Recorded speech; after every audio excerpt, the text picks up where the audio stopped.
Pela palavra de Jeremias, ele estava fazendo as suas obras sobre as rodas. Então, se está fazendo sobre as rodas, a roda com certeza tem um irmão de girar. Amém? A igreja ligada aqui, irmão. Amém?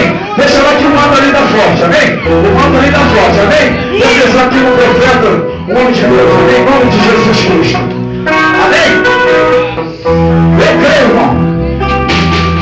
Antigamente, a igreja dizia que ela era calcinha preta, hoje, eu passava de dançar um forrozinho, uma lambada. E hoje eu não tenho vergonha, não. Eu sou pastor. Amém? Assim Deus me construiu um pastor. Mas eu não tenho vergonha de pular, não tenho vergonha de andar. Se Deus estiver me levar, você vai tomar em nome de Jesus. Eu não estou nem aí quem gostar ou quem gostou. Mas eu sei, irmão, que tem muitas pessoas que querem sentir também. Você tem toda a liberdade.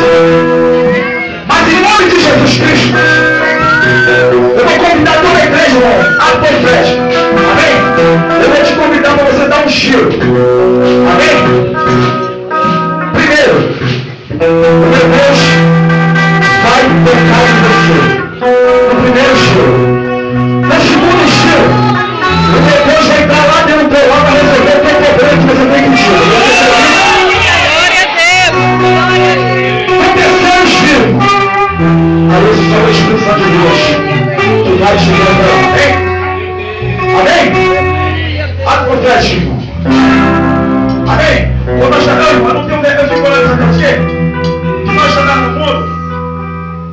Aí, calcinha preta, aquela música, todo mundo é pro lado. Você hoje está servindo a presença de Deus. Aqui quem manda não faz é Deus. Amém?